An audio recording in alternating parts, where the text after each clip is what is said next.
اور اولیاء کاملین کی ایک بڑی جماعت آپ کے پاس موجود ہو. اگرچہ ہم اجمیر نہیں پہنچ سکے لیکن ہمارے دل آج بھی اجمیر معلیٰ میں ہیں. ہماری روحیں تربت غریب نواز کے بوسے لینے کے لیے بے قرار ہے. عزیزان گرامی وقار، وہ سرکار غریب نواز ہے جن کا نام لوگ کم جانتے ہیں. نام آپ کو معلوم ہے؟ سرکار غریب نواز رضی اللہ تعالیٰ عنہ کا نام حسن ہے. حسن نام سے بہت کم لوگ جانتے ہیں، لیکن جو القاب ہیں آپ کے، یا تو معین الدین سے جانتے ہیں یا تو غریب نواز سے جانتے ہیں. یہی دو چیزوں کی ہمیں ضرورت بھی ہے. معین الدین کا مطلب ہوتا ہے دین کی مدد کرنے والا، اور غریب نواز کا مطلب ہوتا ہے غریبوں کو نوازنے والا. ہمیں یہی دو چیزیں تو چاہیے ہی، ہمارے دین کی وہ مدد کرے اور ہماری غریبی میں وہ غریب نوازی کرے. یہی دو چیزیں، اسی لیے اللہ تعالیٰ نے ہمارے درمیان انہیں انہی دو القاب سے مشہور رکھا ہے. خواجہ عثمان ہارونی رضی اللہ تعالیٰ عنہ کی بارگاہ یہ جو آپ کو لقب دیا گیا ہے اس کی ایک وجہ میں بتا دوں.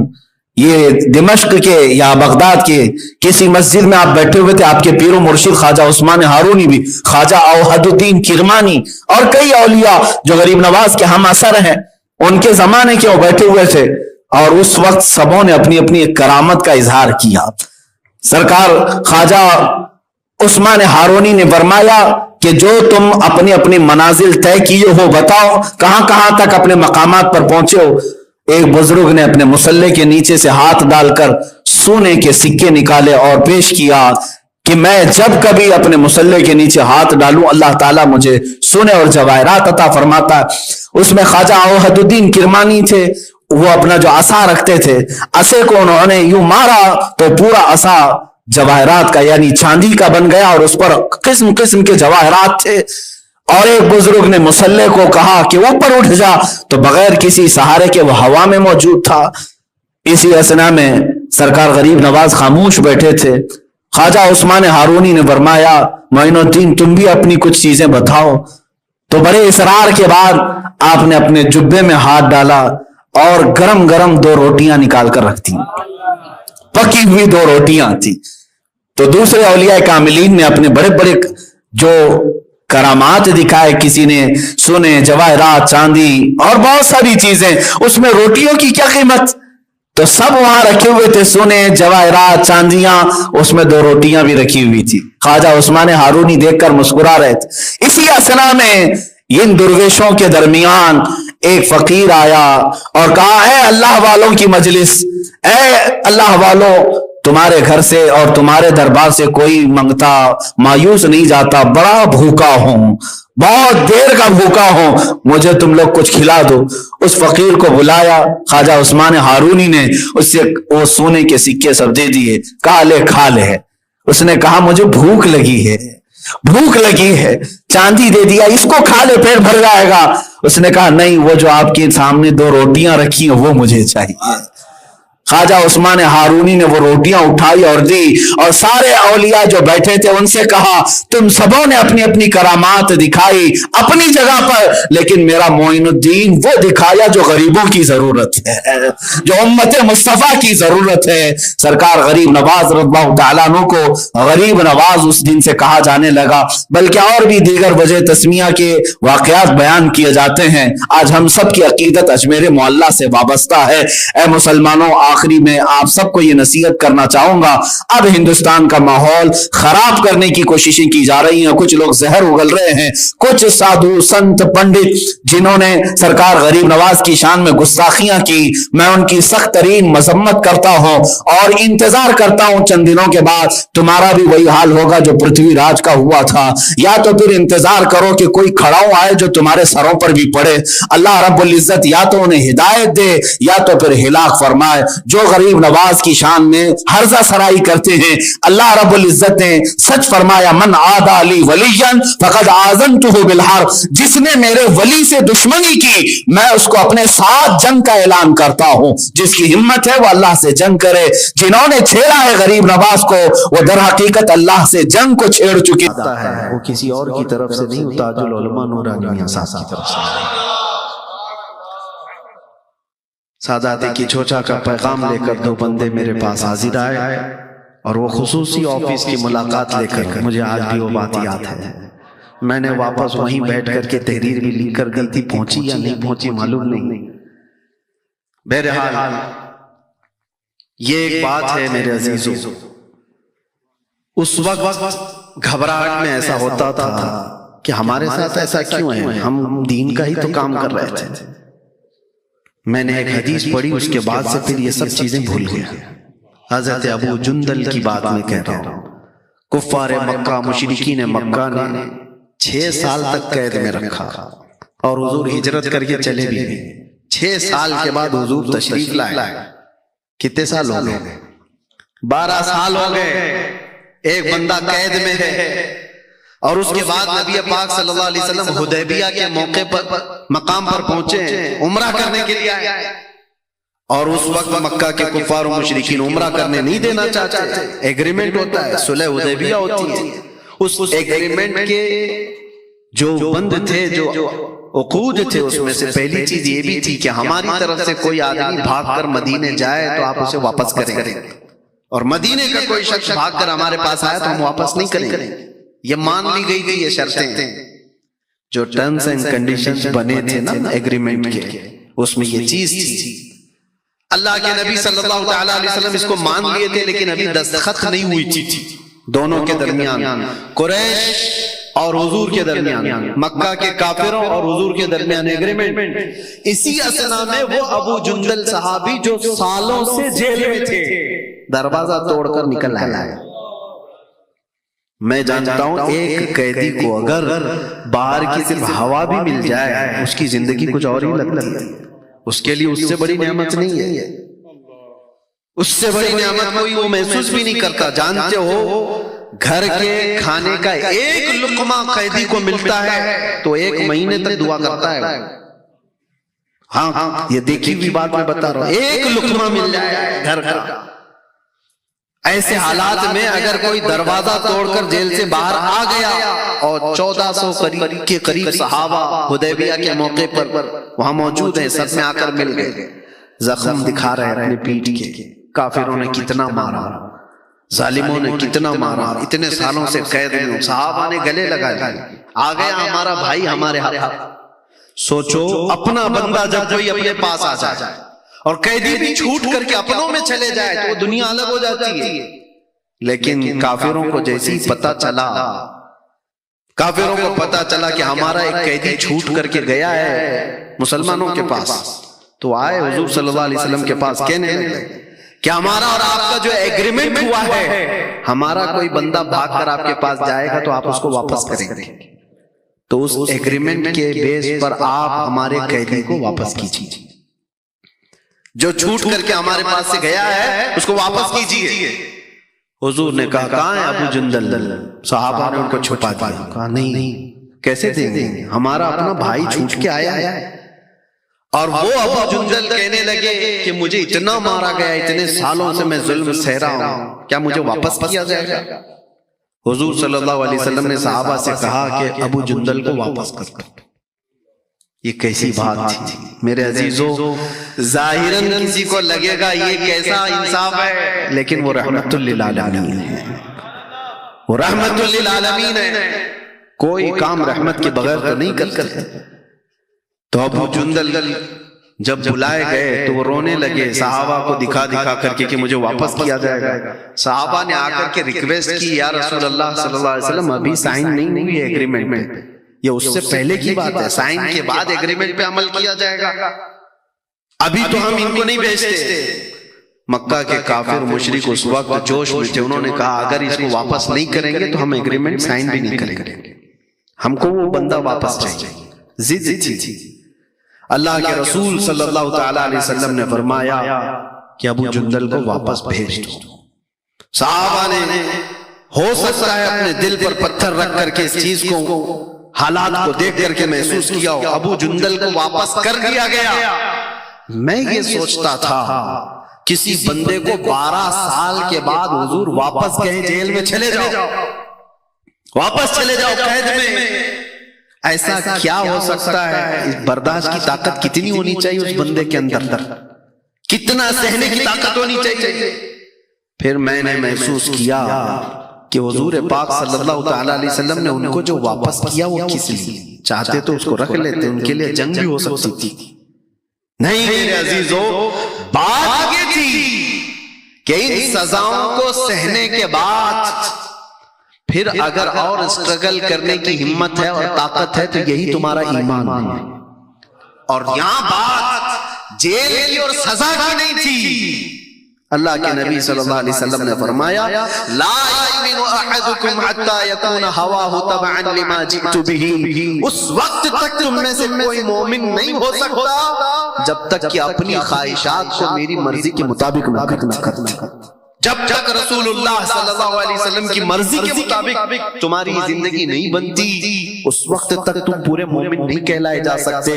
ہو سکتا ہے تمہاری مرضی ہو آزاد جینے کی، میرے مصطفیٰ کی مرضی ہے کہ تو قید میں جیے، قید کو اگر پسند کر لیا تو تو مومن کامل۔ اپنے آرام کو، اپنے کمفرٹ زون کو قربان کیا اگر حضور کی مرضی کے لیے، تو یہ ایمان ہے۔ اور اس کے بغیر میرے عزیزوں کو ایمان نہیں ہے۔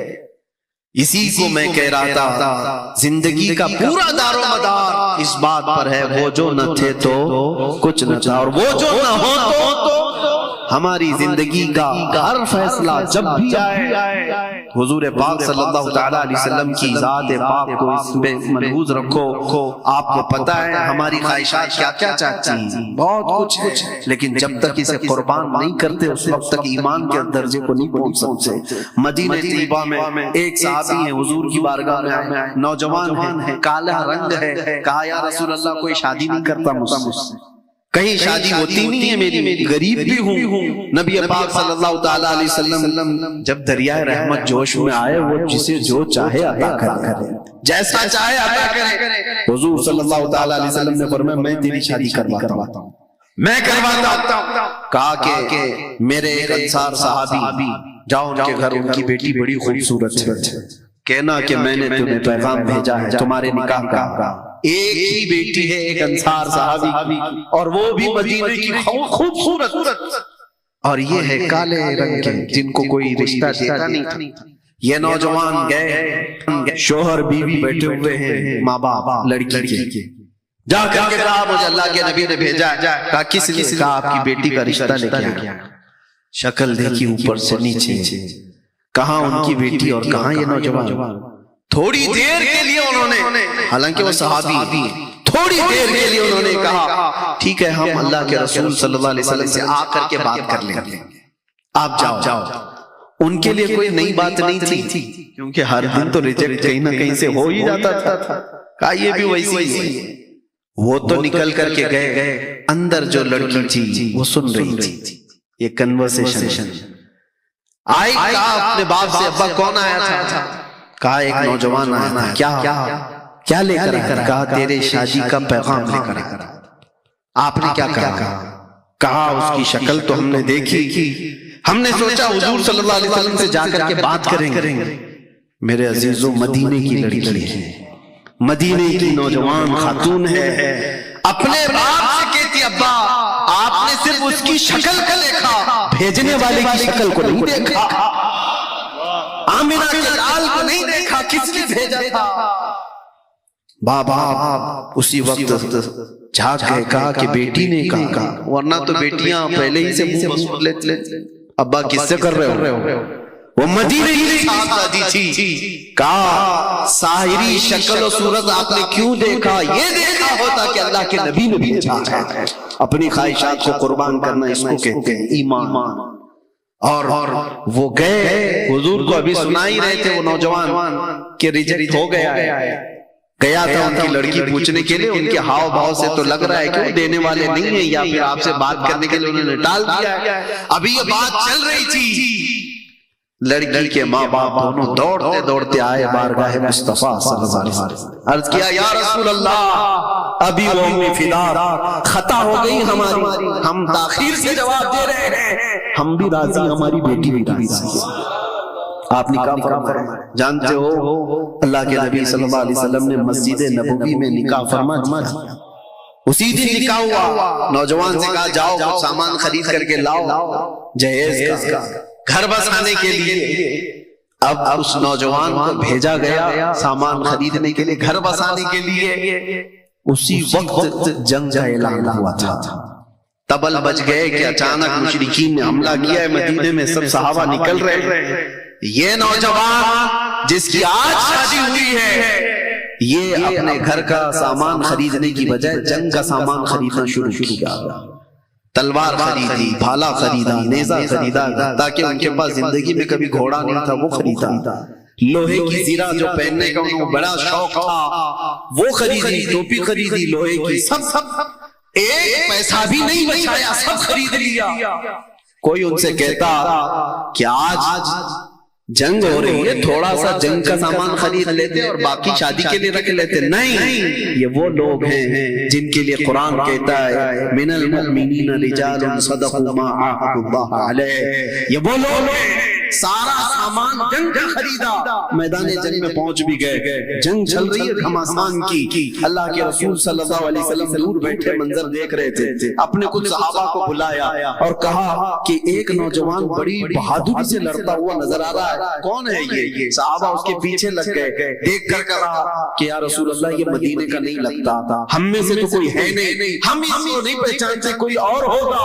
حضور مسکرائے، کہا کہ تم نہیں جانتے ہو میرا عبداللہ اسود ہے، اس کی کالی کالی کونیوں سے میں پہچان رہا ہوں، اس کو آج شادی کا سامان خریدنے کے لیے بھیجا تھا، اس نے سارا مال خرچ کر کے جنگ کا سامان خرید لایا ہے۔ شام ہونے سے پہلے جب جنگ ختم ہوئی، حضور پاک صلی اللہ تعالی علیہ وسلم میدان میں تشریف لائے تو یہ خبر دی گئی کہ یا رسول اللہ آج کا بطولہ شہید ہو چکا ہے۔ اللہ اکبر، وہ جو نوجوان جس کی آج شادی ہوئی ہے میدان جنگ میں سویا ہوا ہے، جب نبی پاک وہاں سے گزر رہے تھے وہاں بیٹھ گئے اور عبداللہ اسود کا چہرہ لے کر اپنی گود میں رکھا اور ان کے چہرے سے دھول کو صاف کیا اور پھر یہ آیت پڑھنے لگ گئے من المؤمنین رجال صدقوا ما عاهدوا اللہ علیہ، مومنوں میں سے کچھ وہ لوگ ہیں جنہوں نے اللہ سے کیا ہوا وعدہ پورا کر کے دکھا دیا کہ وہ ایمان کی اعلیٰ مثال ہے۔ اپنی زندگی کچھ نہیں ہے، حضور کی وفا سب کچھ، اس پر سب کو آپ آدھارت رکھو۔ ایک صحابی انس بن نذیر، ہمارے سارے رشتے میرے عزیزوں، ایک بات یاد رکھنا، میں نے جملہ شروع کیا تھا کہاں سے، وہ جو نہ ہو تو، سارے رشتوں میں اس بات کو یاد رکھنا، وہ جو نہ ہو تو وہ ماں بھی کچھ نہیں لگتی، باپ بھی کچھ نہیں لگتا، بیٹا بھی کچھ نہیں لگتا، اگر رشتہ حضور سے نہ ہو، اگر حضور پاک صلی اللہ تعالی علیہ وسلم کی نسبت سلامت نہیں تو پھر کوئی رشتہ ہی نہیں ہے۔ انس بن نذیر ایک جوان صحابی اور حضور پاک صلی اللہ تعالی علیہ وسلم کے رازدار صحابی، حضور اپنے راز شیئر کرتے تھے، سیکریٹ باتیں حضور پاک صلی اللہ علیہ وسلم، جنگوں کی تدبیریں ان سے بات کرتے تھے، لیکن ہوتا ہے جوانی میں۔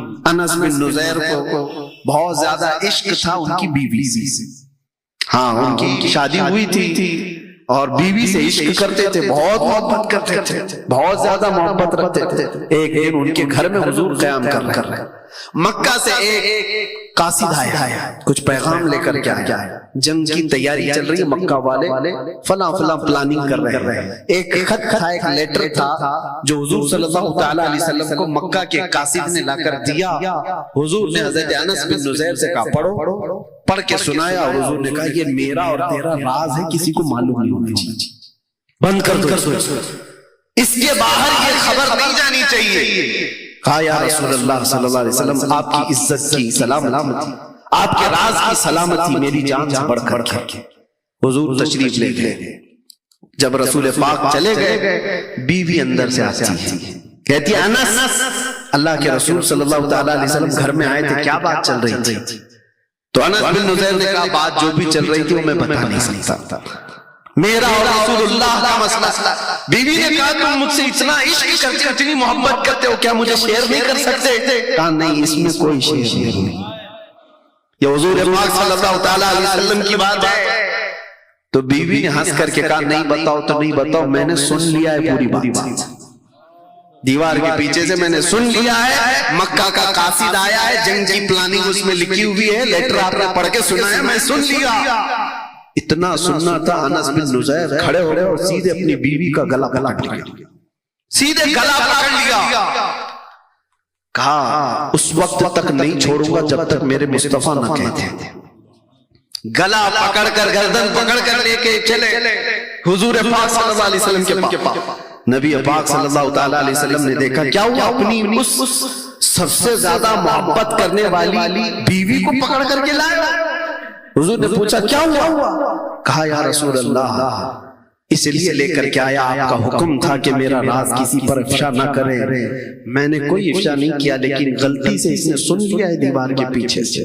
اگر آپ کا حکم ہو تو گلا دبا دو اور راز ختم ہو جائے. یہ جو انفارمیشن لیک ہو رہی ہے بند ہو جائے گی، ختم ہو جائے گا اگر آپ کا حکم ہو. حضور پاک مسکرائے اور کہا نہیں انس، جیسے تم میرے صحابی ہو تمہاری بیوی بھی میری صحابیہ ہے، وہ بھی راز کی حفاظت کرے گی، چھوڑ دو. اور انہوں نے ہاتھ چھوڑ دیا اور پھر مسکرا کر اپنی بیوی سے ملتے ہیں. جیسے پہلے عشق تھا ویسے ہی عشق ہے، لیکن جب بات نبی پاک کی آئے تو پھر کوئی رشتہ ہی نہیں ہے. وہ جو نہ تھے تو کچھ نہ تھا، وہ جو نہ ہو تو سارے رشتوں کا اسی بات پر اثر آپ کو دیکھنے کو ملے تو وہ ایمان ہے، وہ ایمان ہے.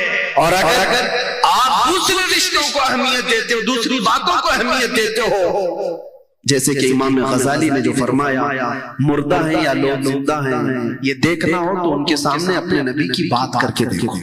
اگر ان کے چہرے کھل جاتے ہیں تو کرنٹ لگا ہوا ہے اور زندگی ہے ان کے اندر. اور اگر کوئی حرکت ہی نہیں ہوتی تو جیسے میں نے کہا مردے کو 1000 واٹ کا کرنٹ بھی لگاؤ حرکت نہیں ہوگی، ہو سکتا ہے اور کالا ہو جائے، جل کے اور کالا ہو جائے. حضور پاک کی محبت کی بات زندوں میں کی جائے تو حرکت آتی ہے. اسی لیے نعرے ہمارے یہاں لگتے ہیں، حرکت ہماری یہاں زیادہ ہوتی ہے. کیوں؟ یہ زندگی کی علامت ہے، اور اللہ کرے کہ یہ زندگی ہمیشہ سلامت رہے. میرے عزیزو یہ اگر چھوٹ گئی تو کچھ بھی نہیں ہے، کچھ بھی نہیں ہے. اسی جملے پر میں گفتگو ختم کروں گا، زیادہ بزرگوں کا وقت میں نہیں لوں گا. بس وہ جو نہ ہو تو سو تو نہیں رہے آپ لوگ، ابھی اصل زندگی آپ کو دیکھنی ہے، باقی ہے. میں جگانے آیا ہوں تھوڑی دیر کے لیے، میں فیلڈ بنا دوں تاکہ اس میں اچھے بیج بوئے جائیں اور اچھی فصل بھی آپ کو دیکھنے ملے. آپ اس بات کو پھر سے دوہرائیں، وہ جو نہ ہو تو زندگی میں بھی وہ جو نہ ہو تو، ہماری مسجدوں میں بھی وہ جو نہ ہو تو، اذانوں میں بھی وہ جو نہ ہو تو، نمازوں میں بھی وہ جو نہ ہو تو، ارے قبر میں بھی وہ جو نہ ہو تو، حشر میں بھی وہ جو نہ ہو تو کہیں کام نہیں چلنے والا ہے. وہ جو نہ ہو تو کچھ نہ ہو، قبر میں بھی یہی حال ہے. اسی لیے سیدنا عمر ابن خطاب حضور کے ساتھ بیٹھے ہیں، رسول پاک صلی اللہ تعالی علیہ وسلم قبر کے حالات بتا رہے ہیں کہ جب مردے کو دفن کر دیا جائے گا، فرماتے میرے آقا یاتیانی ملکانی عینانی ازرقانی، 2 فرشتے آئیں گے ایسے جن کی نیلی آنکھیں ہوں گے، کالا چہرہ ہوگا، جھنجھوڑ کر اٹھائیں گے، پوچھیں گے تیرا رب کون ہے، تیرا دین کیا ہے. یہ سوالات اس کے لیے اتنے سخت ہو جائیں گے کہ بہت سارے لوگ جواب جلدی دے نہیں پائیں گے. یہ قبر کے حالات حضور بیان کر رہے تھے. توجہ، حضرت عمر سے حضور نے پوچھا عمر تمہاری قبر میں جب یہ فرشتے آئے تب کیا کہو گے؟ توجہ ہے.